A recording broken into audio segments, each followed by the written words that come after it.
ثنا کی امی ثنا کو لے کے حمزہ کے گھر آتی ہے۔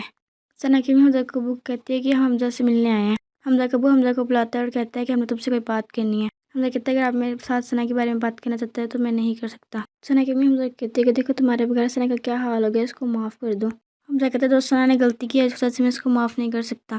ثنا اٹھ کے کہتی ہے کہ تم میری بات سمجھنے کی کوشش کرو، میں نے کوئی غلطی نہیں کی۔ ثنا کہتی ہے کہ مجھے خود سے دور مت کرو، میری بات سمجھنے کی کوشش کرو ورنہ میں تمہارے بغیر مر جاؤں گی۔ حمزہ کہتا ہے جو اس نے میرے ساتھ اور رانا کے ساتھ کیا اس کی سزا تو اس کو ملے گی۔ ثنا یہ کہ وہاں سے جانے لگتی ہے اور تبھی وہ بے ہوش ہو جاتی ہے۔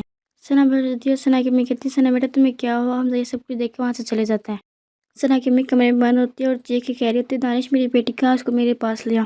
تبھی دانش ثنا کو کمرے میں لے آتا ہے اور اس کی امی کہتے ہیں کہ سنبھال کے رکھے اس کو، اس کی بہت پڑھ نکلے، پہلے اس نے میرے پر حملہ کیا، اب تو ثنا کے ساتھ لڑی ہے۔ دانش کہتے ہیں اس کو سنبھال کے رکھے ورنہ میں اس کو چھوڑوں گا نہیں، اس کو جان سے مار دوں گا۔ پھر رانا کی امی رانا کو گلے لگاتی ہے اور ایک ساتھ رونے لگ جاتی ہے۔ رانا کی امی کہتی ہے کیا حال کیا انہوں نے میری بیٹی کا، اور رانا کہتی ہے کہ مت الجھا کرو ان کے ساتھ، ان کو چھوڑ دو۔ اور کہتے ہیں کہ بہت ظالم لوگ ہیں، نہیں بولو ان کے سامنے تو ہمیں چین سے مرنے بھی نہیں دیں گے۔ رانا کہتی ہوں ٹھیک ہو میں مما، آپ میرے بارے میں سوچ کے اپنی حالت نہ خراب کریں۔ وہ آپ گھر آ کے رو رہی ہوتی ہے اور اس کی امی کہتی ہے کہ نہ رو بس کرو۔ اور وہ کہتی ہے کہ اب کیوں رو رہی ہے، اب تو انہوں نے ثنا کو اپنے گھر میں رکھ ہی لیے۔ اور کہتی ہے کہ ماما میں کیسے نہ رو، انہوں نے میری بیٹی کے ساتھ اتنا برا کیا، تم کہہ رہے کہ میں رو نہ، میں رو بھی نہیں سکتی۔ نو آپ کی امی کہتی میں نے تمہیں یہ نہیں کہا کہ تم رو مت، میں تمہیں بس یہ کہہ رہی ہوں کہ چپ کر جاؤ۔ نو آپ کہتی ہے کہ میں میری عزت داؤں پہ لگی، وہاں جس کے پاس بھی ہے انہوں نے مجھے اتنی باتیں سنائی۔ وہ آپ کہتی ہے میں وہ ہوتے تھے جس سے سب ڈرتے تھے، اب کوئی میری عزت ہی نہیں کرتا۔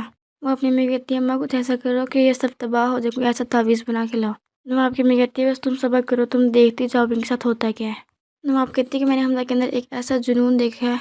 نو آپ کی امی کہتی ہے کہ ایسا جنون، ہم سب کچھ سچ بتا، مجھے ڈرا کیوں رہی ہے۔ نو اپنی امی سے کہتی ہے کہ میری بیٹی وہاں خوش نہیں رہے گی، حمزہ اس کو نکال دے گا اپنی زندگی سے۔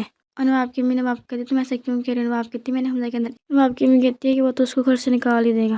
ثنا حمزہ کے پاس آتی ہے اور کہتی ہے کہ میرا یقین کرو میں جو کچھ بھی کیا صرف تمہیں پانے کے لیے کیا۔ ثنا کہتی ہے میں تمہیں پاگلوں کی طرح چاہتی ہوں کہ تم مجھے چھوڑ دو گے تو میں مر جاؤں گی۔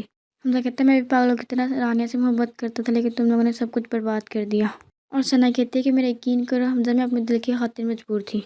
حمزہ کہتا ہے تم نے مجھے اور رانیہ کو برباد کرنے کا پلان بنا لیا۔ حمزہ کہتا ہے کتنی صفات دل ہو تم۔ اور ثنا کہتی ہے کہ اس کی سزا تم مجھے دے چکے ہو۔ ثنا کہتی ہے جہاں تک کہ رانیہ کی بات ہے وہ تو اپنی زندگی میں خوش ہنسی خوش۔ حمزہ کہتا ہے تمہاری حیثیت کیا، تم کسی کو کچھ دو، تم تو خود مجھ سے محبت کی بھیک مانگ رہی ہو۔ ثنا اسے کہتی ہے میرے یقین کرو، تم ایک بار مجھے اپنا بنا کے دیکھو۔ حمزہ سے کہتا ہے کہ دفع ہو جاؤ۔ حمزہ ثنا کو کہتا ہے کہ میں مر کے بھی تمہارا نہیں ہوں گا، یہ بات کان کھول کے سن لو۔ حمزہ کہتا ہے میرے رانیہ کے بیچ میں کوئی بھی نہیں آ سکتا، تم بھی اس کی جگہ نہیں لے سکتے ہو، یہ کہ وہ وہاں سے چلے جاتا ہے۔ ثنا کو حمزہ کی باتیں بہت بری لگتی ہیں، پھر وہ رونے لگ جاتی ہے۔ ثنا کو حمزہ کی باتیں یاد آتی ہے اور سوچتی ہے کہ رانیہ کے بارے میں حمزہ کتنا اچھا کہتا ہے، میرے بارے میں کتنا برا۔ حمزہ کا وہ حمزہ کی امی کو بتاتا ہے کہ میں کسی ریسٹورینٹ میں گیا تھا، مجھے وہاں دانش کسی لڑکی کے ساتھ نظر آیا تھا۔ حمزہ کی امی کہتی ہے آپ کو یقین ہے کہ پکا وہی تھا؟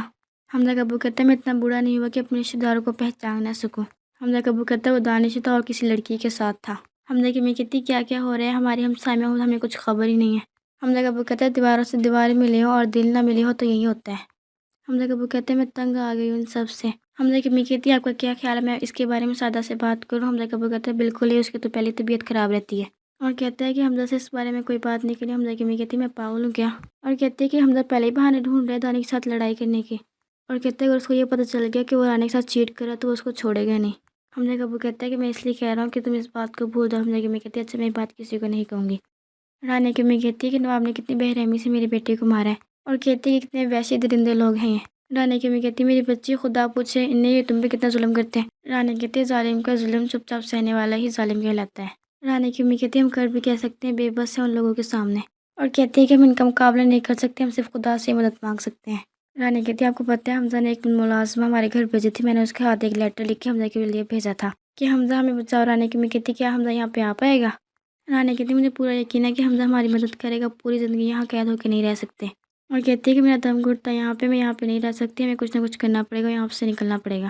رانیہ کی امی کہتی ہے ہم کچھ نہیں کر سکتے۔ رانیہ کہتی ہے ہمیں کچھ نہ کچھ کرنا پڑے گا۔ رانیہ کہتی ہے میں کچھ بھی کر کے یہاں